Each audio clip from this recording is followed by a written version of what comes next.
കൊച്ചിൻ ദേവസ്വം ബോർഡിന് കീഴിലുള്ള ശ്രീ വിവേകാനന്ദ കോളേജിൽ പട്ടികജാതി പീഡനമെന്ന് പരാതി. ഒന്നാം വർഷ ഒന്നാം സെമസ്റ്റർ പരീക്ഷയ്ക്ക് യൂണിവേഴ്സിറ്റി ഹാൾ ടിക്കറ്റ് ലഭിച്ച നന്ദു ഹരിദാസ് എന്ന വിദ്യാർത്ഥിയാണ് പരാതിയുമായി രംഗത്ത് വന്നത്. കഴിഞ്ഞ ദിവസം നടന്ന പരീക്ഷയ്ക്ക് തയ്യാറെടുത്ത വിദ്യാർത്ഥിയോട് കോളേജിൽ പ്രവേശിക്കരുത് എന്ന് ശ്രീ വിവേകാനന്ദ കോളേജിലെ പ്രിൻസിപ്പാൾ പുറപ്പെടുവിച്ച ഉത്തരവിനെതിരെയാണ് പരാതി ഉയർന്നത്. യൂണിവേഴ്സിറ്റി നന്ദു ഹരിദാസിന്റെ പ്രവേശനം അംഗീകരിച്ച് പരീക്ഷയ്ക്ക് ഫീസ് ഈടാക്കി ഹാൾ ടിക്കറ്റ് വിതരണം ചെയ്തിട്ടുണ്ടെന്ന് പറയുന്നു. സ്വാഭാവിക നീതി നിഷേധിച്ചുവെന്ന് ആരോപിച്ച് കൊച്ചിൻ ദേവസ്വം ബോർഡിനും സംസ്ഥാന പട്ടികജാതി പട്ടികവർഗ കമ്മീഷനും ദേശീയ പട്ടികജാതി പട്ടികവർഗ കമ്മീഷനും കേരള ഗവർണർക്കും യൂണിവേഴ്സിറ്റി വൈസ് ചാൻസലർക്കും മുമ്പാകെ പരാതി നൽകിയതായി നന്ദു അറിയിച്ചു. 2024-25 അധ്യയന വർഷത്തിൽ SC സംവരണ സീറ്റിലാണ് ഇവിടെ അഡ്മിഷൻ എടുത്തിട്ടുണ്ടായിരുന്നു.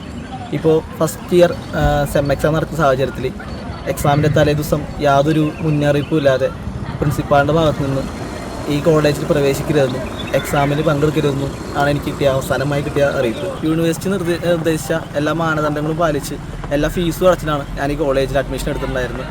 എന്നാൽ എക്സാമിൻ്റെ സമയമാകുമ്പോൾ യാതൊരു മുന്നറിയിപ്പും കൂടാതെ എന്നോട് ഇവിടുന്ന് പുറത്തു പോകാൻ പറഞ്ഞിട്ടുണ്ടായിരുന്നു പ്രിൻസിപ്പാളിൻ്റെ ഭാഗത്തു നിന്ന്. ഇതിനെന്തായാലും ഞാൻ നിയമപരമായിട്ട് നേരിടും. സംസ്ഥാന SC/ST കമ്മീഷന് ഞാനെതിരെ പരാതി കൊടുത്തിട്ടുണ്ട്. പട്ടികജാതിക്കാരനായ വിദ്യാർത്ഥിയോടുള്ള മാനസിക പീഡനവും പട്ടികജാതി പീഡനവും ഭാരത ഭരണഘടന മൗലിക അവകാശ ലംഘനമാണെന്നും വിദ്യാർത്ഥിയുടെ വിദ്യാഭ്യാസ മൗലികാവകാശം നിഷേധമാണ് ഈ ഉത്തരവെന്നും ഇത് പിൻവലിച്ചില്ലെങ്കിൽ കോളേജിൽ അനിശ്ചിതകാല സമരം നടത്തുമെന്നും ABVP unit secretary Gokul Kiran അറിയിച്ചു. CCTV news, Kunnamkulam.